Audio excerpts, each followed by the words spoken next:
Okay, in the second concept, we're going to look at chord embellishment. In the last concept, we stripped things away from open chords down to bar chords, down to power chords. Now we're going to add a little bit back in, a little bit of color, a little bit of articulation. So I'm going to use Hey Joe again. And instead of just playing it with bar chords,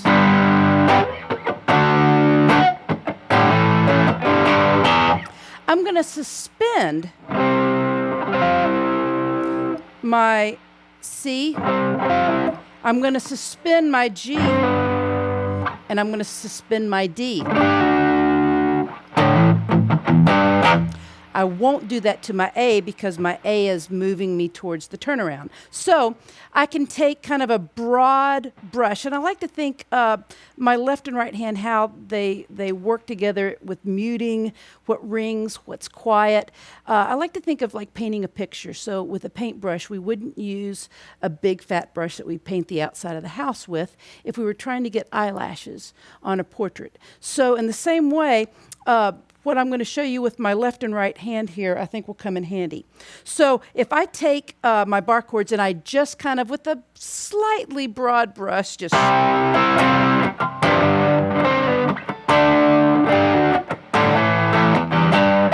where I'm just adding my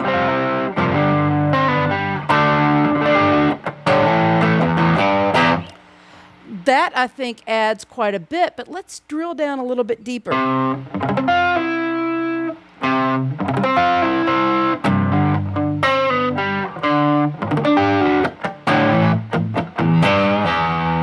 Now, there's a lot of techniques going on in this, and so I want to point them out.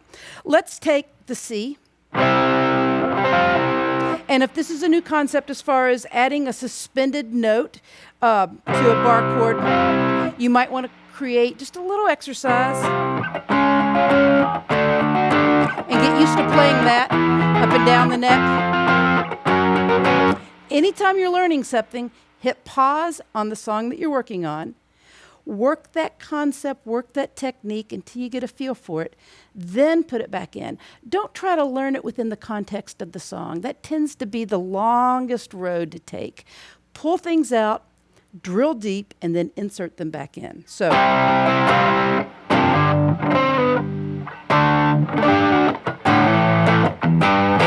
now let's look at how we can articulate this to the nth degree. Notice how I'm holding on to my high E string with my pinky. That's always a reference point for my right hand. When I touch this string, my right hand knows how far all of the strings are from each other. So I have my sense about, where I am in relationship to my picking pattern, and I have a good feel, okay? See, I'm just doing all down picks, and I'm muting with the palm of my hand here.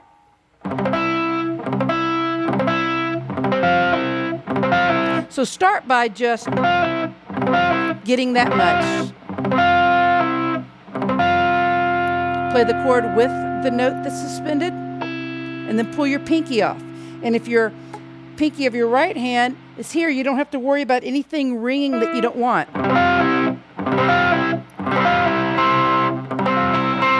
And then add an up pick on your third string.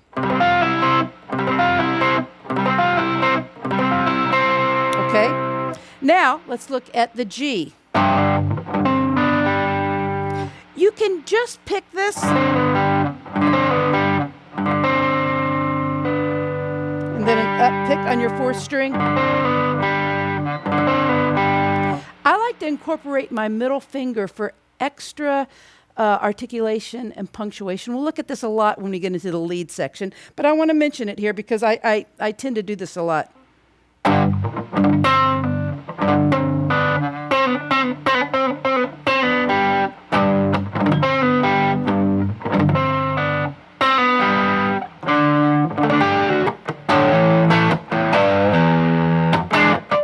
Okay, so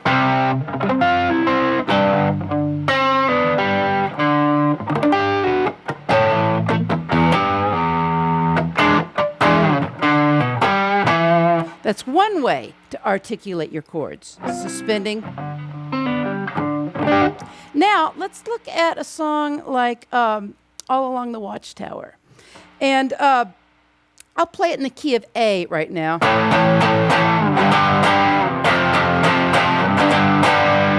That's with power chords. If I were to play the entire chord, the first chord would be a minor to major, major, major, minor.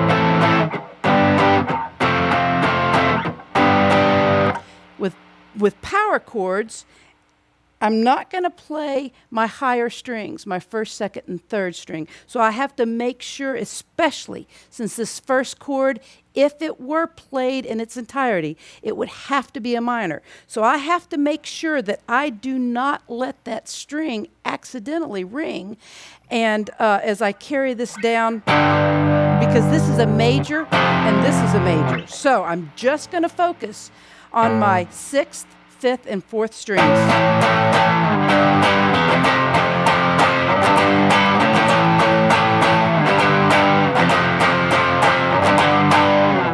Now let's look at the other end of the spectrum.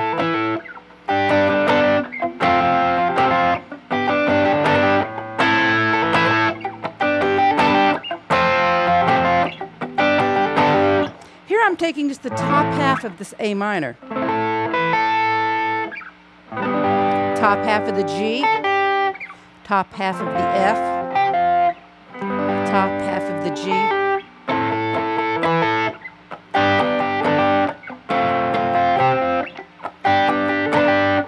Note that I'm constantly bouncing the palm of my hand on the guitar because I don't want that ringing through. I'm also using my middle finger of my left hand. See my right hand and my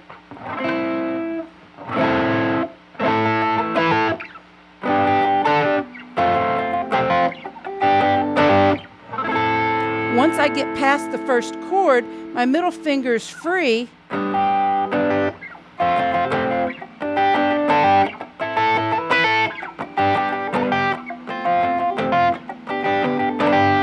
Okay, so that's another way that you can embellish a chord. You don't just have to play the power chord.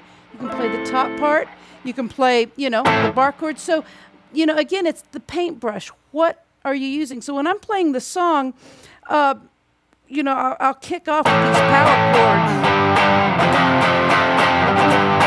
Then when I'm singing,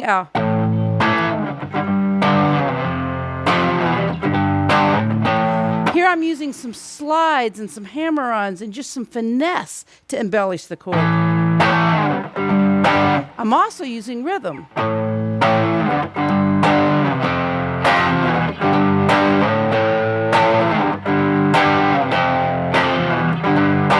And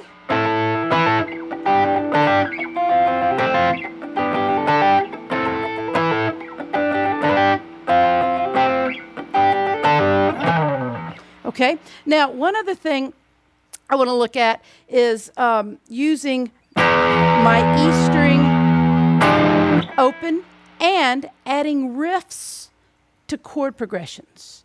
In the next concept, we'll look at full-blown riff-based songs. But here, when you're in a three-piece band, again, you're constantly weaving things together in a seamless way. So rhythm and lead are woven together. And here's a good example of that. Hey Joe, the riff that's in.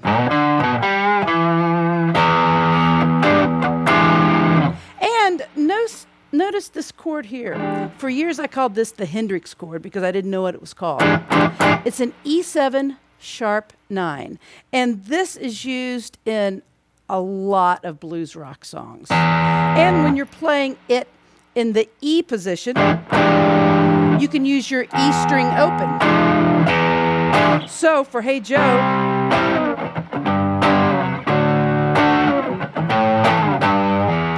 I've embellished the song by pulling that note off, playing a chord that's not just an E7, but a E7 sharp 9. It's got more spice to it with a riff.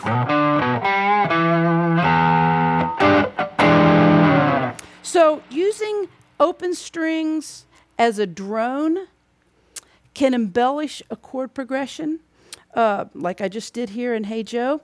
And now here's another really famous song, a song like Crossroads, where I'm using a riff within the concept of the rhythm pattern. And in this song, it's also used as a drone. So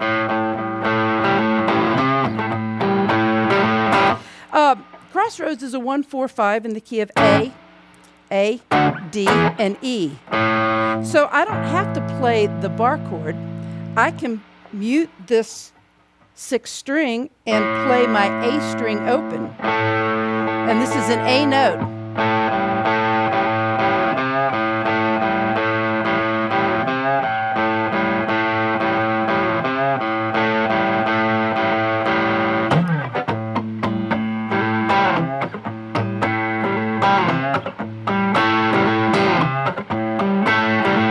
See how I'm muting with my right hand? And if this funky kind of free-form right hand is something that's new to you, you can always just mute all of your strings and just get used to making rhythms with your right hand. We'll look at this more when we play lead, but just get used to playing rhythms and not dropping your pick. As ridiculous as that sounds, that's the first job that you're facing, is being able to really execute strumming patterns with your right hand, not dropping your pick and having some control. So simplify things by just muting everything with your left hand and getting a feel for this, okay? Then try just where you're playing this note with your ring finger and you're muting everything below it. My thumb's muting up here. So now the only 2 strings that can ring are my 4th and 5th.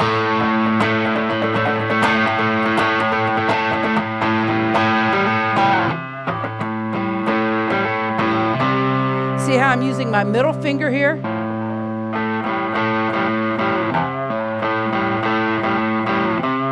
That way my 1st and 3rd fingers can stay basically attached or really connected to this 4th string, and I never lose my place.